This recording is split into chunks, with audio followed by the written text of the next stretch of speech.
Jai Hind students, once again welcome back to our YouTube channel with one new topic.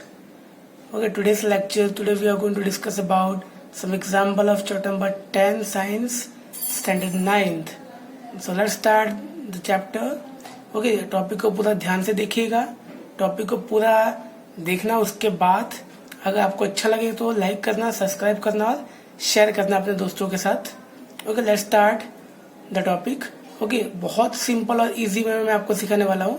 Okay, ये ऐसा part है जो सभी को बहुत डिफिकल्ट लगता है. ओके, क्योंकि ये जो पार्ट है वो कौन सा है, फिजिक्स का पार्ट है. ओके, तो मैं आपको सिखाऊंगा बहुत इजी वे में. ओके, कि कैसे हम इसको बहुत अच्छे से सॉल्व कर सकते हैं. Okay, let's start. सी, सबसे पहले क्वेश्चन को समझिए. ओके, सबसे पहले क्वेश्चन को समझिए कि क्वेश्चन में दिया क्या है. The mass of the earth is 6 into 10 to the power 24 kilogram. Okay, तो सबसे पहले हम वो सारी चीजें लिखेंगे जो हमें दिया हुआ है. ओके, तो क्या लिखेंगे हम, मास ऑफ अर्थ कितना दिया है, 6 into 10 to the power 24 kilogram. And second point क्या है, okay, and the mass of the moon is 7.4. Okay, mass of moon equal to 7.4 10 to the power 22 kilogram. If the distance between the earth and the moon is, अब question क्या दिया है कि दोनों के बीच का डिस्टेंस. ओके, और distance किसका, अर्थ और मून के बीच का. ओके, तो कितना है distance, okay, 3.84 10 to the power 5 kilometre. Okay, तो ये तो हो गया हमारा क्वेश्चन. अब यहाँ पे जैसे कि आपको मैं बता दूं, आपको मैंने लास्ट टाइम भी हमेशा सिखाया था, आप हमेशा ध्यान रखिए कि फिजिक्स का क्वेश्चन आप कभी भी सॉल्व करें और अगर वहां पे डिस्टेंस आपको किलोमीटर में दिया हो तो हमें इसको क्या करना है, कन्वर्ट करना है. किसमें, मीटर में. ओके, तो मीटर में कन्वर्ट करने के लिए क्या करेंगे, 3.84 10 to the power 5 multiply by 1000. क्यों 1000 से मल्टीप्लाई किया, वो आपको पता है, because 1 kilometre equal to 1000 metre. Okay, so now, so अब क्या आएगा answer, 3.84 multiply by 10 to the power 5, और ये क्या है 30, तो क्या आएगा +3. तो आंसर क्या मिलेगा हमें, 3.84 10 to the power 5 + 3 8 meter. Okay, तो यहाँ पे मीटर में कन्वर्ट कर दिया हमने. ओके, तो क्वेश्चन में आपको दिख रहा होगा कि जी का जो वैल्यू है वो कांस्टेंट है जो आपको दिया हुआ. ओके, तो क्या है 6.67 भी लिख सकते हो और 6.7 भी लिख सकते हो. ओके, इतना वरी नहीं है. ओके, तो ये हो गया क्वेश्चन. जो सारी चीजें दी हुई थी हमें क्या किया उसको, ओके, सबसे पहले हमने उसका एक लिस्ट बनाया कि कौन कौन सी चीजें हमें दी हुई है. अब हम क्या करेंगे, अब हम यहाँ पे फॉर्मूला यूज करेंगे. सी, अब क्वेश्चन को रीड करने की कोई जरूरत नहीं है. ओके, क्वेश्चन समझ में आया कि नहीं आया, बट अब हमें यहाँ क्या करना है, हमें फोर्स फाइंड आउट करना है कि दोनों के बीच में फोर्स, ओके, अर्थ और मून के बीच में कितना लग रहा है. तो क्या लिखेंगे, F equal to G. Okay, mass of, okay, mass of earth, mass of moon upon distance. Okay, ये तो फॉर्मूला था, मैंने आपको लास्ट टाइम सिखाया था. अब क्या करेंगे, सारी वैल्यूज को पुट कीजिए. सो F इक्वल टू जी कितना है, 6.7 10 to the पावर -11, और मास ऑफ अर्थ, ओके, तो मास ऑफ अर्थ कितना है, 6 into 10 to the पावर 24, तो 6 into 10 to the पावर 24, और मून कितना है 7.4 10 to the power 22, 7.4 10 to the power 22. Okay, अब इसके बाद क्या है, डिस्टेंस. ओके, तो डिस्टेंस हमें दिया हुआ है, डिस्टेंस अभी हमने फाइंड आउट किया, किस में दिया है, मीटर में. ओके, तो क्या आएगा 3.84 into 10 to the power 8. Okay, अब यहाँ पे क्या स्क्वायर है, तो स्क्वायर में आएगा. अब हम क्या करेंगे, इसको सॉल्व करेंगे. ओके, तो जब हम यहाँ पे ये सारे टर्म्स को सॉल्व करेंगे, ओके, 6.7 into 6 into 7.4. ओके, तो हमें क्या मिल जाएगा यहाँ पे, 297.48. 297.48. ओके, और पावर में कितना आएगा, 10 to the पावर 32. 5। अब ये कैसे फाइंड आउट करना है, 24 को 22 को प्लस कर दो और जो भी आएगा -11 कर देना। ओके, चलो अब नेक्स्ट 3.84 मल्टीप्लाई बाय 3.84।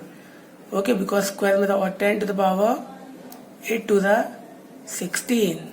ओके, तो अब हम क्या करेंगे, ये 16 को ऊपर माइनस कर देंगे तो क्या मिल जाएगा आंसर।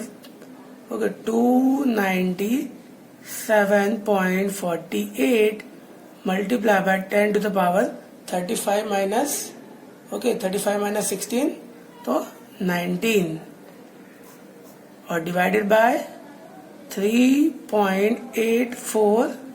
ओके, 3.84। तो जब ये सारे क्वेश्चन को हम पूरा मल्टीप्लाई कर देंगे तो लास्ट में जो हमें आंसर मिलेगा वो क्या मिलेगा, 2.01 into 10 to the power 20। Okay, तो ये हमें लास्ट में क्या मिलेगा आंसर। ये पूरा सॉल्व करने के बाद लास्ट में आंसर ये हमें मिलेगा। ओके, तो यहाँ पे पहला क्वेश्चन हमने सॉल्व कर दिया। ओके, अब चलिए मैं आपको सिखाता हूँ कि जो सेकंड क्वेश्चन है हम उसको इसी सिंपल वे में कैसे सॉल्व।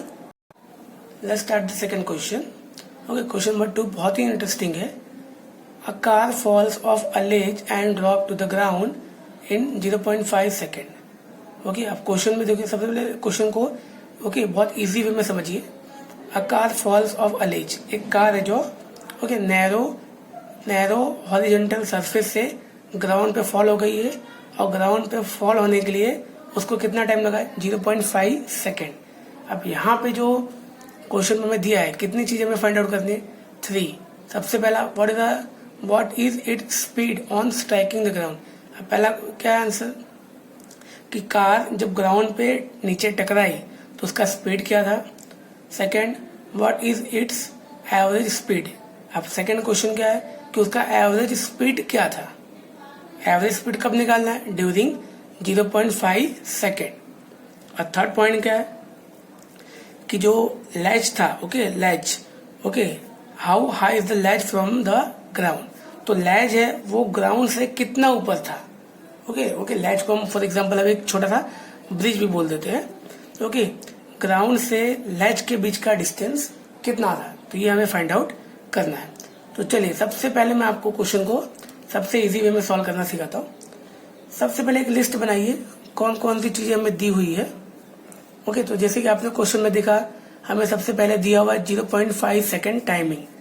तो टी कितना दिया हुआ है, 0.5 सेकेंड। अब यहाँ पे हमेशा ध्यान रखिए जी का वैल्यू आपको दिया हुआ है 10 मीटर पर सेकेंड स्क्वायर। यहाँ पे जो जी का वैल्यू वो हमेशा पॉजिटिव होगा। क्यों पॉजिटिव होगा, क्योंकि जो कार है वो कहाँ गिरी है, ऊपर से नीचे टुवर्ड द ग्रेविटी गिरी है, इसीलिए यहाँ पे जी का वैल्यू क्या होगा, पॉजिटिव होगा। तो चलिए सबसे पहले निकालते हैं स्पीड। तो स्पीड का फॉर्मूला क्या होता है, फॉर्मूला ध्यान रखिए v equal to u plus a t. तो ये है फॉर्मूला। बट एक चीज और ध्यान रखिए, यहाँ पे जो u का वैल्यू होगा वो कितना होगा, 0। क्योंकि इनिशियल जो है इनिशियल वेलोसिटी वो कितनी होगी, 0 होगी।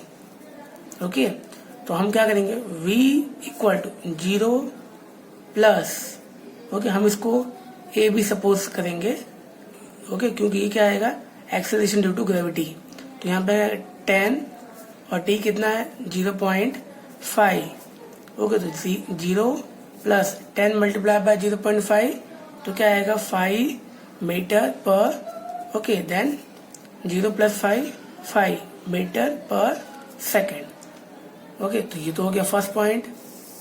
अब चलिए देखते हैं दूसरा पॉइंट क्या दिया है, what is it's average speed. तो सेकंड पॉइंट क्या निकालना है हमें, सेकंड पॉइंट हमें निकालना है एवरेज स्पीड। तो एवरेज स्पीड में से क्या होता है, initial plus final divided by 2। तो इनिशियल कितना है, 0, फाइनल कितना है, ये रहा 5 डिवाइडेड बाय 2। तो इसको डिवाइड कीजिए, 0 प्लस 5। तो 0 प्लस 5 में क्या आएगा आंसर, 0 प्लस 5 डिवाइडेड बाय 2। तो अब आंसर क्या आएगा 2.5 मीटर पर सेकेंड। तो ये क्या हो जाएगा हमारा, ये हमारा हो जाएगा एवरेज स्पीड। चलिए अब तीसरा पॉइंट देखते हैं। अब देखिए तीसरा पॉइंट में क्या दिया, how high is the latch from the ground. तो हमें क्या निकालना है, हाउ हाई, तो हमें डिस्टेंस निकालना है। ओके, तो हम क्या करेंगे, distance equal to, okay distance निकालना है तो डिस्टेंस का सिंबल क्या होगा, S. S equal to u t plus half a t square. तो एस, यू कितना था इनिशियल 0 इंटू टी कितना है हाफ प्लस 1/2, एक्सेलरेशन कितना था 10 मीटर पर सेकेंड, क्यों, कार ऊपर से नीचे गिरी है। ओके, और टी कितना है 0.5, ओके स्क्वायर। तो अब क्या आएगा क्वेश्चन, एनीथिंग मल्टीप्लाई विथ 0, तो इसका आंसर क्या आएगा 0 प्लस 1/2, ओके सेम एज 10। अब 0.5 का हमें क्या करना है स्क्वायर, तो क्या आएगा आंसर 0.25, ओके क्या आएगा 0.25। ओके, तो s equal to 0 plus 2 5 10, okay तो 5 मल्टीप्लाई बाय 0.25। अब जब हम इसको मल्टीप्लाई करेंगे, ओके 5 मल्टीप्लाई बाय 0.25, तो हमें आंसर क्या मिल जाएगा 1.25 मीटर। ओके, तो ये क्या हो जाएगा आपका, फॉर एग्जाम्पल ये आपका ब्रिज है, ओके फॉर एग्जाम्पल, ओके और ये आपका सरफेस ग्राउंड है। तो ये दोनों के बीच का जो डिस्टेंस होगा वो कितना होगा 1.25 मीटर। ओके, तो बहुत ही इजी और सिंपल वे में क्वेश्चन को हम सॉल्व कर सकते हैं। ओके, तो इसी तरह से क्वेश्चन को इजी फॉर्म में सीखने के लिए मेरे चैनल को सब्सक्राइब कीजिए, लाइक कीजिए और अपने दोस्तों के साथ शेयर कीजिए। Thank you and thanks for watching.